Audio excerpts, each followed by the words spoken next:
Don't you just love it when people decide to sneeze in your general direction without covering their mouths? Does it look like I want to inhale your particles of saliva and mucus? I think sneezing on somebody should be the equivalent of like physically assaulting them. There should be some sort of charge that comes with it. Life is already hard enough. I don't want your disgusting germs, okay? Keep those to yourselves. But anyways, all jokes aside, in today's video, I actually wanted to kind of recap a little bit of what's going on at San Diego Comic-Con. I guess you could always just watch many other content creators that are there at the actual convention floor, but if you want to listen to somebody just ramble on about action figures that are at the convention itself, then you guys have landed at the perfect spot. Today we're going to be covering a little bit of what McFarlane showed off, and it's mostly, like I said, just a quick little recap. I'm not going to try to ramble on too long with each individual figure because most of these we've already seen, at least to a certain extent. I would like to see these in like a regular promotional image from McFarlane with all of the accessories included. I feel like eventually we will definitely get to that point.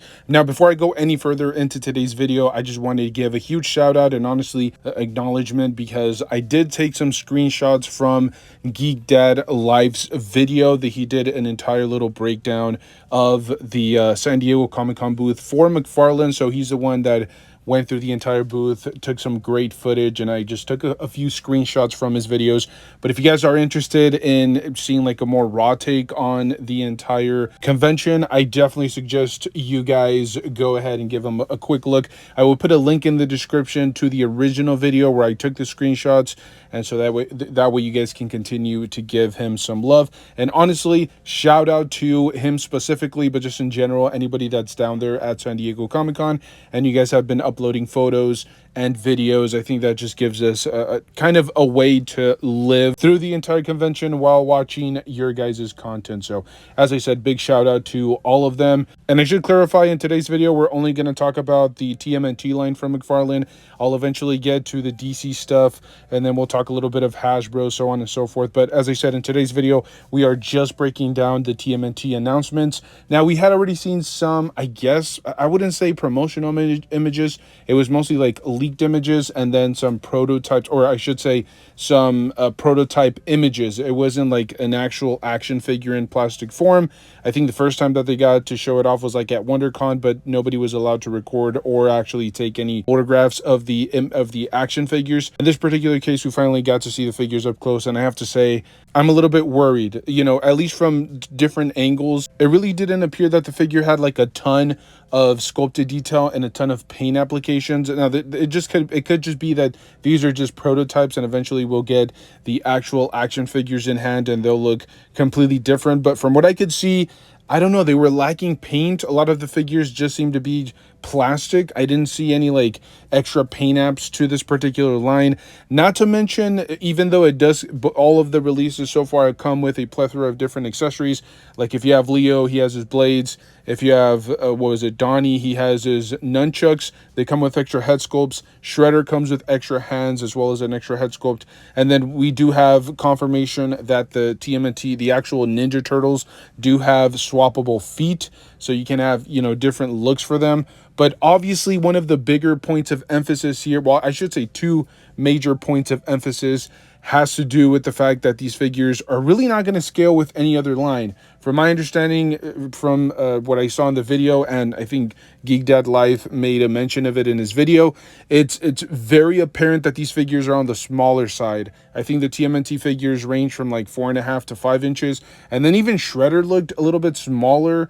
I mean, even for a 1/12 scale, you would expect Shredder to be a little bit over 6 inches, but here I'm not quite sure, especially in packaging. They look extremely small. They look closer to what like the Loyal Subjects line has out right now. I'm not sure why they're like stepping on each other's toes and they're manufacturing collectibles within the same universe at nearly the same scale. I'm only going to assume that either Loyal Subjects is about to lose the license to the TMNT line, or, and by the way, that could actually make sense because at WonderCon they were not allowed to actually photograph or showcase the figures, only in person. And so that tells me that there was still some sort of licensing agreement being worked out with McFarlane himself, and then eventually Loyal Subjects would lose it. Again, that's just pure speculation. I'm not 100% sure about that, but it could be a real world possibility that that's what's playing out here. The other possibility is that it's just about angles. Like maybe we're seeing the figures in really big wide packaging and the figures look a little bit smaller than they really are. I'll be honest with you guys, there are a lot of reasons to be disappointed with this line. I already said the paint apps don't look great, or they don't really appear to be there the way that they were like in the digital renders.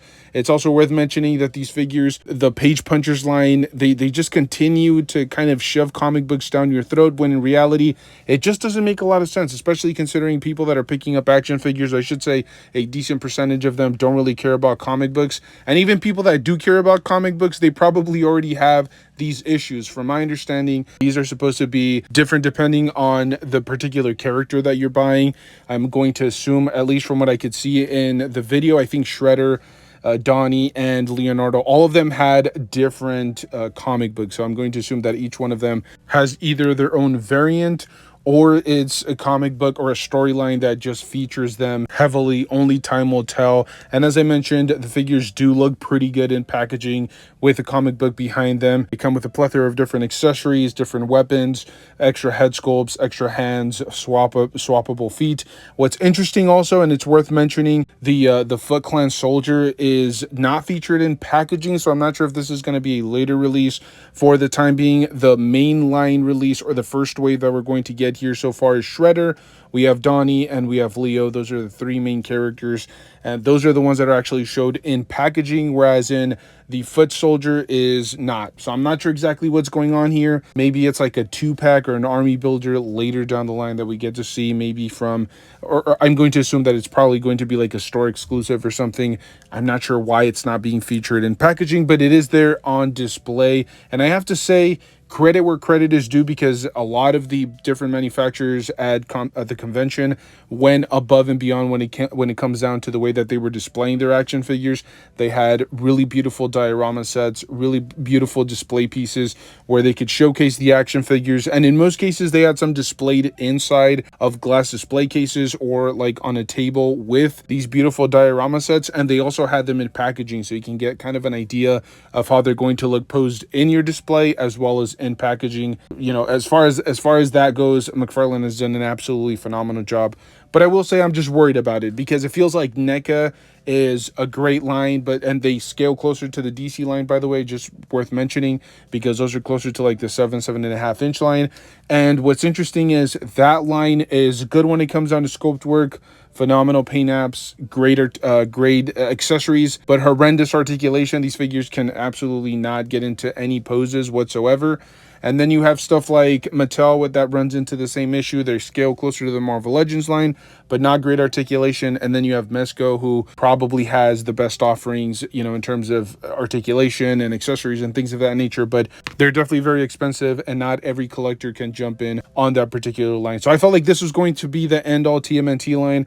I know they all have different source material. Each one of them has like their own TMNT storyline, and that's worth pointing out. But still, this was going to be something that I thought was going to be like earth-shattering and groundbreaking, and there are just so many issues with these figures, at least from what I can see in the video. You have the lack of articulation. It appears like the elbows and maybe the knees for the TMNT action figures could potentially be single jointed. You could potentially run into issues. There doesn't seem to be any mid-torso articulation, which I'm okay with because they're turtles. No butterfly joints, and the fact that the feet are interchangeable at the ankle, that tells me that the ankle articulation is not going to be great. We also got a closer look at that Foot Clan soldier. That one looks to be a little bit more articulated.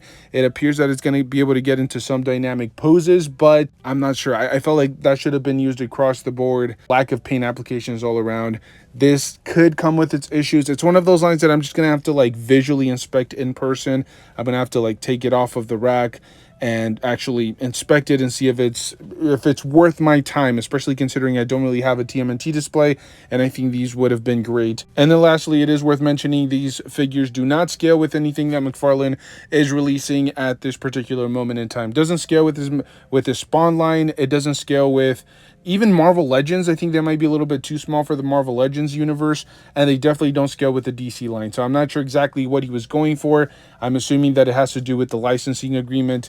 McFarlane was allowed to make TMNT figures, but only under certain restrictions, and I guess maybe that was one of them, that he would work on this really weird, obscure scale that, I don't know, is it 1/12 scale? Maybe it is closer to 1/12 scale, but then again, what falls under that category? None of his lines fall under that category, nothing that Hasbro is making, but that doesn't take away from the excitement. Like, I'm still excited to see these figures. As I mentioned before, I actually have to hold the figure and see if I'm going to purchase it, and then I'll kind of make my choice there. But I'm a little bit worried. There's some red flags popping up for me, and hopefully it's just me being a little bit paranoid. But as always, this is just my personal opinion, my personal take. Let me know your thoughts down below. Do you guys plan on picking up this line? What did you guys think of these figures in person? Well, quote unquote in person, through video, I guess. As I mentioned before, shout out to Dad Geek Life. Absolutely phenomenal content. If you guys want to watch just the raw footage or just him hanging out at San Diego Comic-Con, he has some great content. Definitely make sure to check him out. Stay safe out there. Make sure to enjoy the hobby, pose your action figures, play around with them, and make sure to stay tuned. I'm going to try to cover as much of San Diego as I possibly can. I'm going to just rely on people that are there. I'll take screenshots from videos and just kind of do quick recaps for you guys, in case you guys don't want to watch like an entire 10 to 12 minute video, or if you guys want like just the rundown of what's happening at San Diego from somebody that's not there, then this is perfect. Stay safe out there, enjoy the hobby, and I'll see you guys in the next one. Thank you.